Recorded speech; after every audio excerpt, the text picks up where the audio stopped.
Hi, my name is Class Inspector today. This is Volvo 2022 model, right? It's an insurance right of category S seller. However, they repaired it this vehicle, but however they can't produce the pictures of the previous damages, so would consider not a satisfactory answer, as they would know exactly how the vehicle came. However, whole this side's been damaged. Whole basically vehicle has been resprayed, and the respray are considered to good standards. Various imperfections are visible. On an average consumer eyes, you will not tell the vehicle had an accident. Regards to A pillar, B pillar and C pillar, excessive fillers used to pull out and straight up the B pillar. So was on an A pillar, around 1000 microns or 1 millimeter fillers. Here is more than 1 millimeter. There is a light sort of frame damaged on this side. It's been sort of straightened out. Also, the hinge has been damaged. The hinge place has been pulled out. There are invoice for the repairs. You can have a look. However, on a chassis frame, there is a damage visible,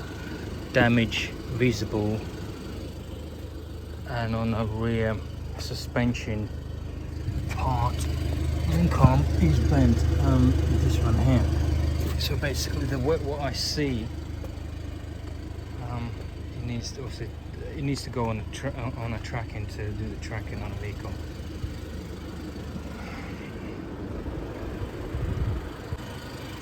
Regards to brake pads and brake discs, they are fine.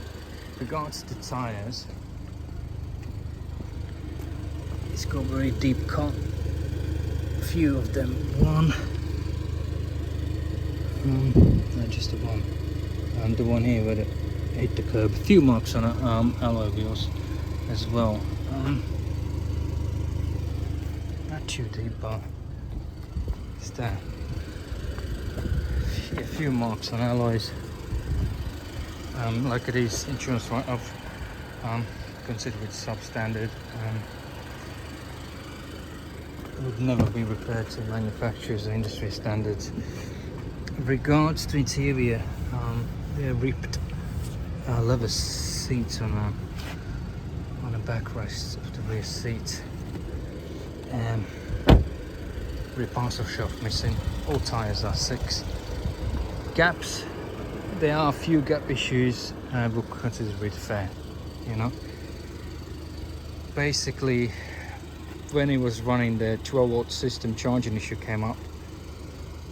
We'll see what's going on after the rotors. Now it's off. There were several fault codes. Obviously, the airbags been blown on this car, so the 2 front seat belts replaced, and 2 passenger seat belts replaced, apart from the middle one. That is basically the vehicle. Once you view the report, any drivability issues I will put in the report, give me a call back, we'll go through it. Thanks for using us. Completed the road test, right? There is a bit of squeak when you turn an engine off. I think it's coming from the wastegate actuator movement. Can't really understand it, but it can be noticeable. And also noticeable, a very fine audible from timing belt cover area. Obviously the gaps, like on this side where the arm is bent, the gap is wider at the back than on the front, so that side is alright, you know. So as I mentioned, needs replacing the arm. See if there's anything else bent. There's not always things can be visible with eye, and do the tracking. There are several fault codes as well present after the road test, and would need investigating. So as I mentioned before, the charging system came on and went off. So these are unconfirmed faults. So there's something is not right. Obviously, getting the service history from the main dealer, see if it's ever been in a main dealer actually. You know. Thanks for using this.